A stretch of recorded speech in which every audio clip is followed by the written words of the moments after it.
Welcome to Dental Unscripted.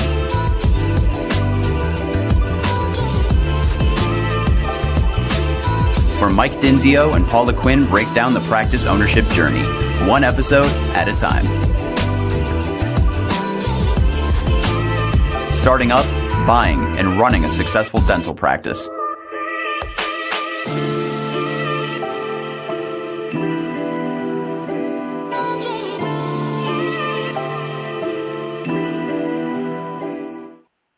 Hey guys, welcome back to another podcast with Dental Unscripted.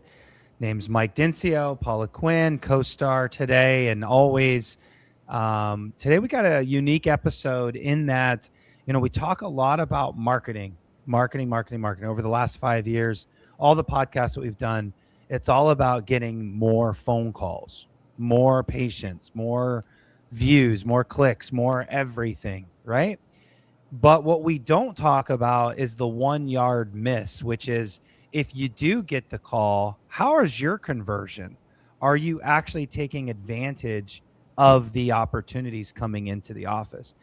Oftentimes we hold our marketing companies so responsible for the success of how many new patients, but they are not responsible for picking up the phone, patient experience, missed calls, all the things, misquoting people, saying just the wrong things. And I think that is the X factor of marketing. So today's all about marketing from the inside, and be relying a lot on my two colleagues today, Paula, who's owned a practice and has experienced that herself firsthand, and Guido with Market My Market. Guido, welcome to the program. Thanks for being on, buddy. Welcome, Guido. Yes. Thank you. Tell us a little bit about Market My Market before we get going. I think our audience knows you, but you've been on the program before. I'll give the elevator pitch. You're very unforgettable. But why don't you tell us anyways? Yeah, I think what we're sort of being known for is that we do these pretty amazing demographic studies we don't charge for, which we kind of use to decide, do we want to take you as a client? I think where everybody else is like, yeah, I'll take your money and go with there. I like to be pretty honest and transparent. And, not everyone's a good fit because we might have too many people in that market. We might not just be able to hit what that dentist's goals are. And I think transparency is key. I just don't want a client to have you as a client where you're going to be unhappy and leave in 6 months. So it really comes down to, can I do what you want? What does that market look like? Is it even possible? Is it even possible to hit the goals that you want? Mm-hmm. And that kind of drives the marketing strategy and how we devise, like whether you should run paid or mailers, or it's all strictly organic, or whatever the medium we're going to use to attract clients for you is. I love that. Thank you. That's great. And we've seen you work your magic with our offices, and excited to have you on the program. Nice. So where do you guys want to take this, Paula? Like in my mind, like I said, a lot of the offices just mess this up, and there's a lot of statistics that back that up. But you've seen it firsthand. What are you seeing in the office that just is not getting the job done? And it is the X factor from a marketing perspective. Customer service, basic customer service. Well, first when I start looking at marketing and if it's working in a practice, I like to look at it 3 different ways. And I think this is where I find out, is it the front office, or is it the dentist, or is it the marketing company? So the first thing I told you earlier when the last episode, I even went on a feel. Oh, it's not working. Not enough people. So I think the marketing company has a responsibility to drive leads to the office. That's pretty much their responsibility. Sometimes those are good leads, sometimes they're bad leads. But even when someone challenges me with, well, those patients weren't good patients, I would have to know all the detail before I would agree with that, right? We can't just, oh, yeah, they were just shopping. They just came for the coupon. I had a mailer in my practice, and we won't tell them exactly how much, but I was in downtown Phoenix in a bit of a rough area, and I had to market to that demographic. Mm-hmm. And I had no problems converting. I had no problems with every Uber I got in. The next day, they were my patient coming in. True story, Guido. I think 50% of my practice were my Uber drivers. That's great. And you know, they didn't have insurance. They're part-time, you know, so Right. no insurance, no problem was really big in my practice. So I guess what I'm saying is the first thing is, are there people calling your practice? We have to measure that first, and how do they care about you? The second thing is there treatment to diagnose? If there's never any treatment, we might have a diagnosing problem. Are we being too conservative? Everybody's not healthy. And let's say they don't have decay, they probably have perio. There's something, okay? Or let's just get them rescheduled at least for their 6-month recare. For the x-ray and cleaning. Yes. So there's that. And then the second thing is, if there is diagnosing, is the patient saying yes? Because this is where, is there leads coming? Do we convert them to a patient? Is there opportunity with that patient? And then is the patient saying yes? So for me, there's so much, is the marketing team is to get the leads to call. The front office is to convert the patient. The doctor is to diagnose the treatment. And then the rest of the team is, how do we get the patient to say yes and move forward? So there's a lot of people in play here, and we can say that my market sucks and they're not doing their job, but really what I just heard is they're a third of the process. There's the call, then there's the front office, then there's the doctor. So tracking is what I heard you kind of say there. What are some so we got to figure out who the problem is. We can't just say it's not working. Yeah, who's the problem? Where is the problem? Where is it's not even who, it's where is there a mishap or a gap in the system? Because I think it starts too, right, with volume, right? You have to get the phone string, which is number one. And then number two, what are they saying on the phones, right? Because I think you brought up something too, which is the diagnosing or whatever too, but like there's ways, like we use an analytics tool that we did too, that uses AI that attributes value to the call. So if you call Paula and you're like, I need a cleaning, that's a hygiene call. And then you say, I take Delta Insurance, we tag 2 important pieces of information along with the person that answered the call. So now when we meet, I can say, or look on the back end of your software, did that person come in and did they become a client and how much were they worth? Right. So it's total that, like, a lot of dentists only look at this part of the funnel, what you see, which is what's hitting your books, right? Your revenue at the end of the month, right? It starts with how much potential revenue are you generating, right? We generated 100 calls and 20 of them are hygiene, 5 of them are ortho, 5 of them are implants. Like maybe there's 100,000 in revenue generated, but we only closed 20. There's a gap, which is where you guys come in, because I can give you that data to go over with them and be like, is it what we're saying? Is it the treatment coordinator with how they're presenting like payment structures? That there's so many factors, like you said, but it starts here. But most doctors, even if you drive an ortho to my practice, is there other opportunity? I mean, before I put ortho on your face, I want your teeth clean. I want your foundation strong. If you have a crown, we may look at it. It just depends on where you are, but it's also just because you drive an ortho patient to my practice doesn't mean I can't convert them to a full comprehensive patient as well. So there's all. I mean, I know the doctors. I'm in the offices. I have the conversations every day. They don't know any of this. It's all feeling. And so that's why I have this up, is tracking is key, right? So maybe we should talk about how to even track and figure this out. Well, I mean, Guido just kind of said, if you're using Market My Market, they have a component where tracking calls come into the office is pretty easy. So let's start there. Guido, everybody has it. They all have tools that track calls and transcribe conversations. But the problem is the front office never puts it in the little source slot. So we don't even know.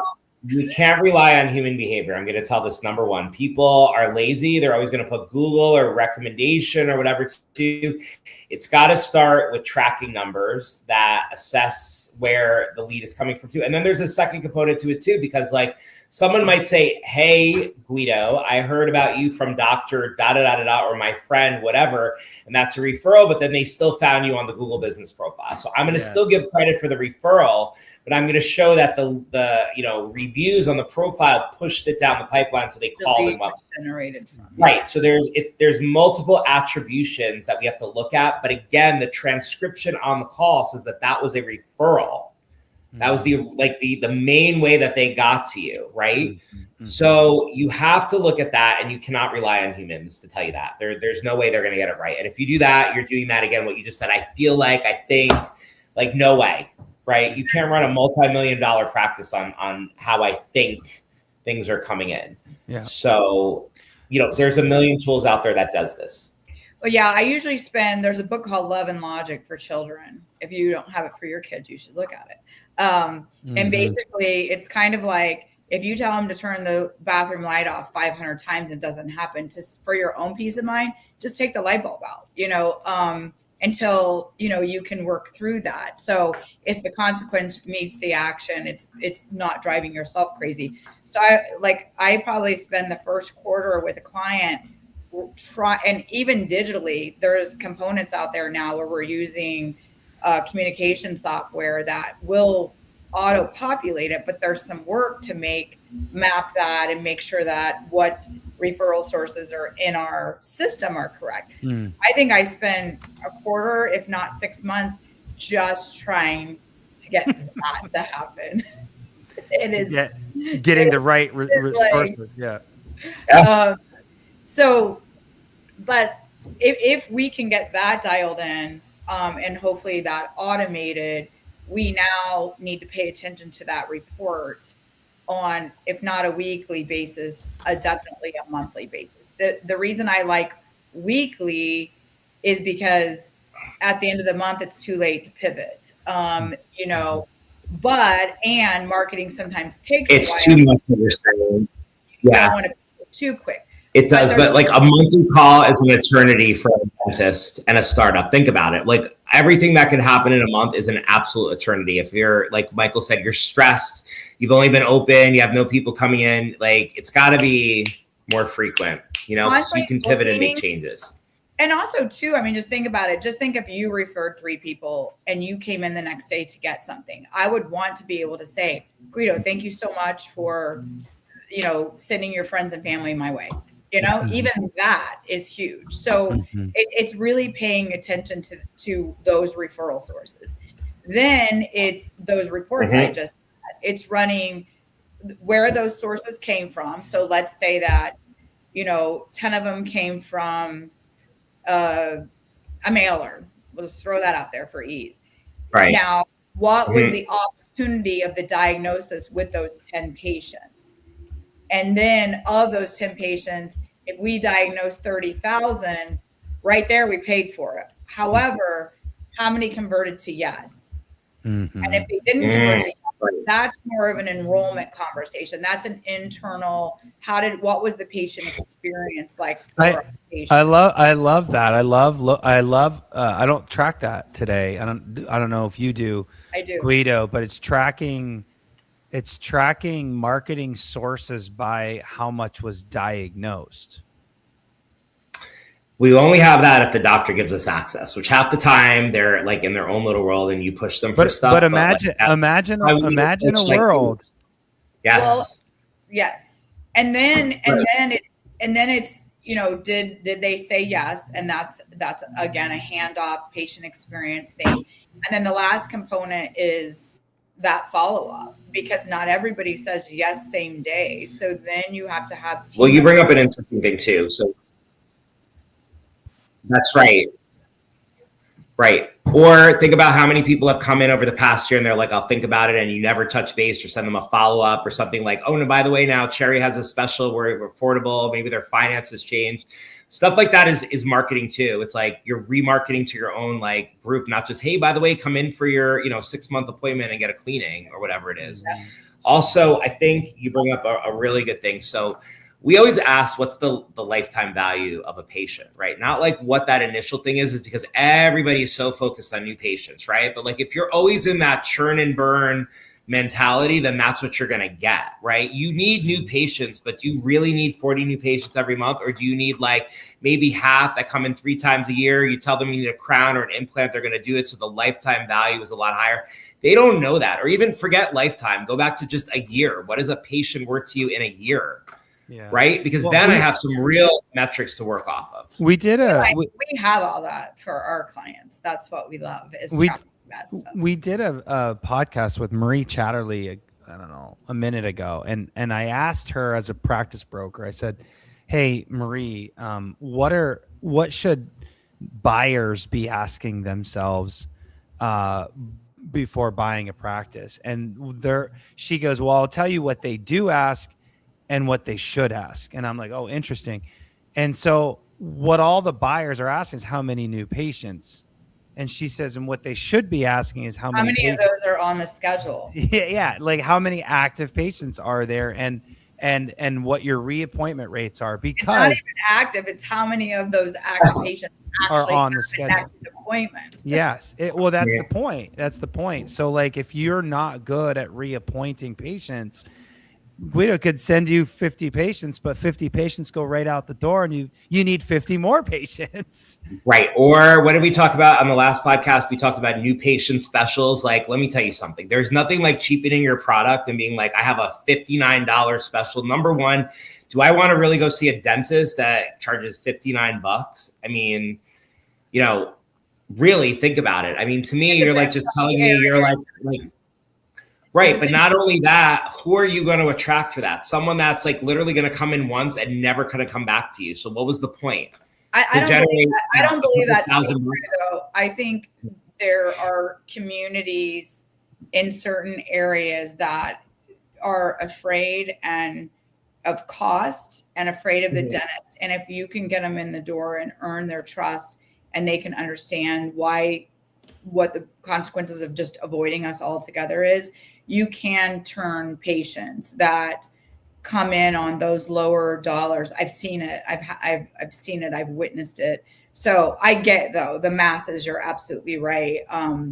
But I do think there are specific areas in each community, city, whatever, state that can benefit off of those areas where you can kind of help the more underserved. To that point, Paula, to that point, like, my question is customer service or next level service or white glove service. How would you, I mean, there's 100 ways to define it, but like, how would you describe a good and better than good customer service experience from a marketing lead, right? Because I just think that we go into offices all day long, and I would frankly call it a below average rating. If I'm sitting when we do our office observations, and I'm sitting at the front desk, and you're usually in the back, just the interaction that I'm watching is embarrassing. I'm sure it's the same in the back for you. So how would you describe what a good experience should be for offices to get the most out of these new patients? Well, I know it's almost impossible in today's world, but not too long ago, I used to teach this, where if you have a designated new patient specialist, I mean, that would be amazing. And if that new patient specialist could be in a private area, that would be even more amazing. I used to joke and I would say, listen, when you're on a call with a patient, especially a new patient, stick a red flag right in front of you so that everyone knows, do not talk to this person, because it's inevitable in a practice. You're like sitting here trying to focus and someone's like, and you're like, get away, you're like, and then you pause in your conversation or you lose your flow, or you're not listening to the last 6 things that new patient just said to you, which could have been the most important things they say. So if there is a way to identify when you're on a call, honestly, with any patient, people should be courteous. But when it's a new patient, especially, they don't know you, they don't have that rapport with you. They could have just gotten you off the internet, so that wasn't even referred by. But I think undivided attention. Do not put them on hold. Do not start talking to somebody else. thank them, first of all, for choosing your practice, and listen to why they're calling first before you go straight to, I mean, when I walk into a medical office, like insurance card, and I'm like, oh my God, hello, hey, how are you? Exactly. Hey, the weather is beautiful. Like, there is no rapport. So I think it's honestly, I mean, people know this, but it's really undivided attention, being appreciative that they've chosen your office, and then getting what's most important to them off the phone call first. And then you'll get a chance to go into your insurance spiel and your time of day spiel and all of that stuff. So I think it's experience. It's feeling heard. It's feeling cared about. It's feeling that listened to. All those things is what you have to start the conversation. I love, we should get little flags that say new patient call. and because it could just be put it on your head, because they're not going to see it if it's on your desk. I love that. Like a beanie hat, cone hat, new patient call. Don't bother me, because you're right. Intentionality is everything in this world. And then you see your front office all day long. She just has it on. So no one bothers her. You're like, wait, that's a 10th new patient call we've had today. This is awesome. Okay, so we're talking about picking up the phone and being intentional. Guido, do you have any statistics on missed calls? Because I have some. Yeah, that's the most aggravating statistic. Yeah, it's not even just missed calls. So we see a couple trends that go on. So number one, if a call is under 2 minutes, the probability of converting is pretty much 0. Which means you're being very transactional. Do you take my insurance? Yes or no? Nope. You're not saying anything about, let me tell you about the practice, the doctor. Let me tell you how dental insurance works. It's nothing. It's just hello, do you take my insurance? Click, they're gone, right? Well, I've heard that. When we were in that office not too long ago, they called and just said that exact same thing. And she said no and hung up. And I was like, what just happened? Right in front of me, Guido, right in front of me. Well, because I think a lot of they think the job is to answer a question, and that's what they want to do. And in answering a question, you take insurance. No, but it's not really insurance. So that's not the right. Something the doctor paid for, right? I just paid for that call, and you just told him no. Right. So that's totally the wrong thing too. I think the other thing is that you need to look at some other things too, how many rings before you pick up, especially if you're fee for service. If you don't pick up on the third ring, you better have some AI that picks up and sets an expectation, right? Also, there's usually patterns between missed calls with usually people taking lunches or not managing breaks correctly. We've noticed too. And again, you may not be open on a Friday, but why shouldn't your phones ring? I could call on a Friday to book on a Monday. What the heck's that about? Or at least have some sort of automatic thing that's we'll get back to you by X, because people don't have attention anymore. They're going to move right on, and especially if you're a new practice and you don't really have a ton of reviews to back you or whatever else you need in that market. So those are the things too. In terms of missed calls, I mean, it should be really slim, 3% should be missed. That's the goal. I mean, when I start to see patterns like that, it makes me very nervous, something's going on. Also, software can track talk time between you and the patient, because if you're the one predominantly talking, that's not good either. You're not being a good listener or interacting. And that you can track with the problem. Because usually, again, if you're starting up, you have one person answering the phone. Maybe it's you. You see a lot of spouses filling that role temporarily too, which isn't always probably the best. So, but I mean, there's an art to answering phones. That's the face of the office and the first person you interact with, right? The other things we notice too is you should track what that person's closing ratio is. So because there is definitely a correlation between how you answer the phone and that person coming in and doing a treatment plan. We see that. So that's why we ask and we assign value to calls and see if all three of us are on, is Guido a better closer? Is Paula the best closer? Because if she is, Paula should be answering the majority of phone calls, not Guido and Mike. Right. You should have the hat on. Right. Exactly. I bet you most offices don't know who those people are. They don't even know. They don't even know the phone ring. Yeah. No. Or the phone tree, or what that looks like. Answering phones is an art. It's everyone invests in a lot of other things, but that is the first point of contact and your first impression and whatever it may be too, you know. And the biggest part of the art is really just caring. Like Guido said, you cannot be transactional. It's, you know, thank you for calling the office. You know, if you're like, I'm in so much pain, I need to come in, and you're like, oh, we can't fit you in for 3 weeks. Like, I don't think you had a very good experience, but this happened. Or like, you know, there's so many examples of this, but it's not like there's different variations of this. So again, I think having a playbook, and we can do this too with like frequently asked questions and how to answer those, because it's not like it's a new insurance question, but to be able to role play that, right? Right. We can role play. I'm great at this. Let's write the playbook for that. And write a play. Well, we sort of kind of do, and give it to our consultants, whoever is there also, because again, using AI, we can find frequently asked questions, where the gaps are, what insurances are being said, which ones are like no call, no shows.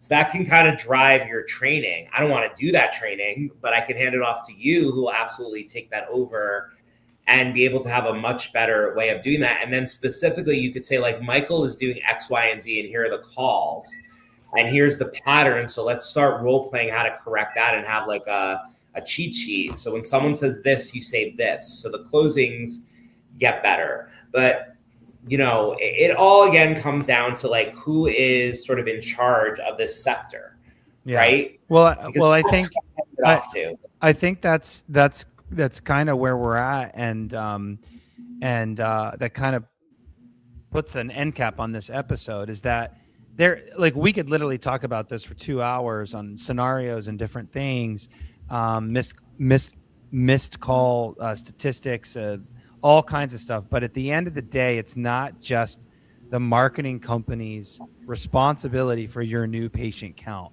If there's anything you took away from this episode, it's that. And the dental office has not only, they have a lot of power or a lot of influence to convert patients to the schedule and sell them treatment. And that's a huge piece of the ROI puzzle, a huge piece. And those that do it better make more money and get better patients, better results. So with that being said, guys, really lively episode. Thank you both for contributing. That's a wrap on our 3-part series today.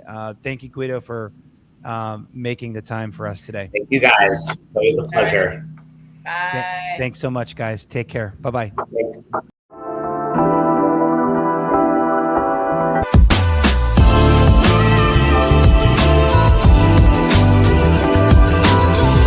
Thanks for listening. Let us know how you like the show. Rate us on Apple and Spotify. Subscribe and follow for more.